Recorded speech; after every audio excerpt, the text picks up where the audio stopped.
warahmatullahi wabarakatuh. Halo semua, kembali lagi bersama saya Nanda Khairunisa. Di video kali ini kita akan membahas terkait dengan classical conditioning atau pengkondisian klasik.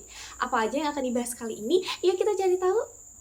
Classical conditioning atau pengkondisian klasik adalah proses belajar menghubungkan antara dua stimulus. Nah, maksudnya di sini adalah seseorang belajar dengan cara mengaitkan dua hal yang sering muncul bersamaan. Nah, bisa jadi awalnya dua hal yang dimaksud ini tidak ada hubungan sama sekali, tetapi karena sering terjadi berbarengan, akhirnya otak kita mulai menganggap keduanya saling terkait. Nah, contohnya, misalnya setiap kali kita belajar, kita mendengarkan lagu-lagu tertentu. Nah, lama-lama tanpa sadar, ketika mendengar musik tersebut, musik yang sering kita dengarkan saat kita belajar, kita akan langsung ngerasa mood untuk belajar gitu. Nah, kemudian di dalam pengkondisian klasik ini, stimulus netral menjadi bermakna setelah diasosiasikan. Ini artinya adalah sesuatu yang awalnya netral atau tidak punya arti apa-apa bisa berubah menjadi memiliki makna setelah sering dikaitkan dengan pengalaman tertentu.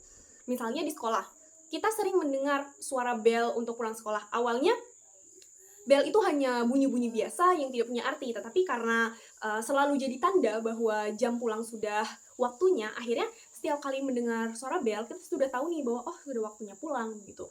Kemudian teori ini dikemukakan oleh Ivan Pavlov melalui eksperimennya. Ia meneliti bagaimana anjing bisa belajar mengaitkan suara dengan makanan. Jadi awalnya anjing hanya mengeluarkan air liur saat melihat makanan, tetapi setelah suara tertentu sering dipasangkan dengan makanan, akhirnya suara itu tadi sudah cukup untuk memicu responnya.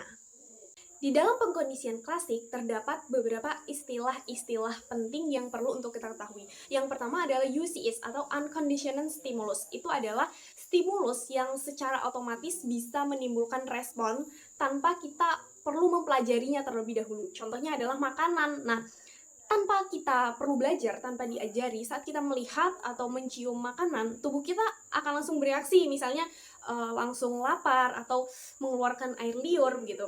Kemudian yang kedua ada UCR, yaitu Unconditional Response. Nah, ini adalah respon yang muncul secara langsung karena adanya UCS tadi. Jadi, ini respon yang alami, bukan hasil belajar seperti yang saya contohkan di awal tadi. Ketika kita melihat makanan, kita langsung merasa lapar atau air liur kita langsung keluar. Nah, itu terjadi secara otomatis tanpa kita pelajari. Kemudian yang ketiga ada CS, Conditional Stimulus. Itu adalah stimulus yang awalnya netral, tetapi setelah sering dikaitkan dengan UCS, akhirnya bisa menimbulkan respon-respon tertentu juga. Misalnya suara bel di dalam eksperimen Pavlov yang awalnya tidak berarti apa-apa, tetapi setelah dipasangkan dengan makanan anjingnya tadi, akhirnya jadi memiliki arti atau memiliki makna. Kemudian yang keempat ada CR atau Conditional Response. Ini adalah respon yang muncul karena stimulus yang sudah dipelajari. Jadi ini bukan lagi respon alami tapi hasil dari proses belajar. Misalnya anjing mengeluarkan air liur hanya karena mendengar bel tanpa melihat adanya makanan, tetapi karena ia sudah tahu bahwa bel ini adalah tanda saat untuk dia makan. Selanjutnya terdapat generalisasi. Jadi generalisasi ini adalah respon yang muncul pada stimulus yang mirip.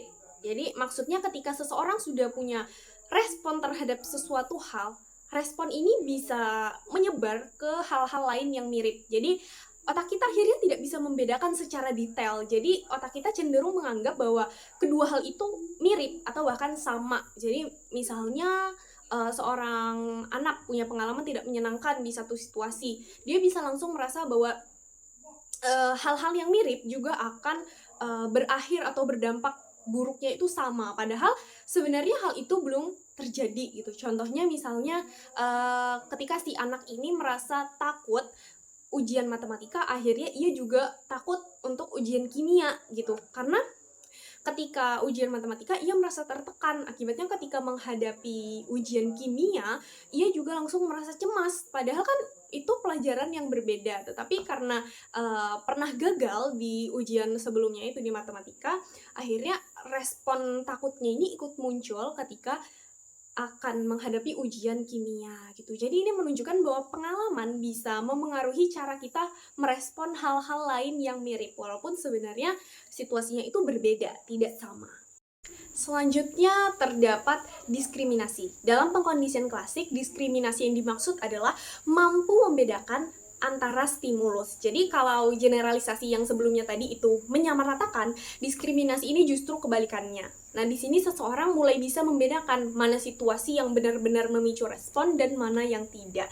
Jadi diskriminasi ini sangat penting karena kalau tidak, seseorang bisa merasa takut dan cemas ke dalam banyak hal dalam suatu waktu gitu sekaligus.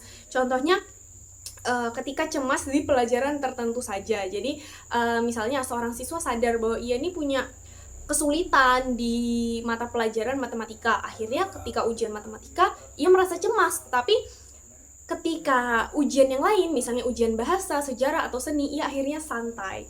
Artinya ia sudah bisa membedakan nih bahwa tidak semua ujian itu menakutkan, hanya yang berkaitan dengan pengalaman tertentu saja, misalnya karena ia mengalami kesulitan di mata pelajaran matematika tadi. Selanjutnya terdapat ekstinksi. Jadi ini adalah respon yang melemah jika tidak diperkuat. Maksudnya, ekstinksi adalah proses di mana respon-respon yang sebelumnya kuat lama-lama akhirnya berkurang. Bukan hanya berkurang, bahkan bisa hilang. Jadi, ini terjadi ketika stimulus tidak lagi diikuti oleh pengalaman yang sama seperti yang sebelum-sebelumnya. Jadi kalau dulu suatu hal yang selalu diikuti pengalaman negatif, tapi sekarang itu sudah tidak lagi, maka respon negatifnya itu bisa memudar. Nah, contohnya kayak misalnya ada seorang siswa yang dulu tuh takut ujian karena selalu merasa gagal, tapi ketika ia sudah mulai belajar dengan lebih baik dan mendapatkan hasil yang bagus, lama-lama rasa takutnya dan cemasnya itu berkurang karena sekarang ujian itu tidak lagi dikaitkan dengan kegagalan, tetapi justru dengan keberhasilan. Akhirnya respon cemas atau ketakutannya itu perlahan-lahan berkurang atau bahkan menghilang. Kemudian terdapat systematic desensitization atau desensitisasi sistematis. Apa itu? Itu adalah cara mengurangi kecemasan secara bertahap. Nah, metode ini digunakan untuk membantu seseorang mengatasi rasa takutnya, rasa cemasnya dengan cara perlahan-lahan. Jadi tidak langsung menghadapi hal yang paling menakutkan. Jadi perlahan-lahan. Tujuannya apa? Tujuannya supaya seseorang ini tidak merasa kaget gitu. Jadi bisa beradaptasi sedikit demi sedikit. Dengan cara apa? Misalnya mengganti rasa takutnya dengan rasa tenang. Jadi di dalam desensitisasi sistematis ini, seseorang dilatih untuk mengaitkan situasi yang biasanya membuatnya cemas dengan perasaan tenang. Jadi di sini bukan menghilangkan situasi yang mencemaskan dia, tetapi mengubah reaksinya. Misalnya ada siswa yang takut presentasi, dia bisa mulai membayangkan presentasi sambil menenangkan dirinya dulu, mengatur nafasnya, kemudian mencoba latihan di depan temannya, kemudian berlanjut berlatih di dalam kelompok kecil sampai akhirnya berani tampil di depan kelas. Nah, dengan cara ini, rasa takut yang awalnya itu sangat besar bisa perlahan-lahan digantikan dengan rasa percaya diri. Jadi itu yang dimaksud dengan desensitisasi sistematis.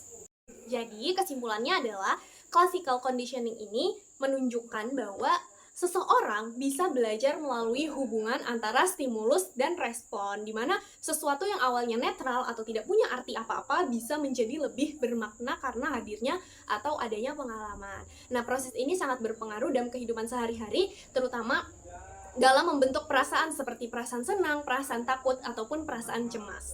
Nah, itu tadi adalah penjelasan materi terkait dengan classical conditioning atau pengkondisian klasik. Terima kasih sudah menyimak sampai akhir. Sampai jumpa di video selanjutnya. Wassalamualaikum warahmatullahi wabarakatuh.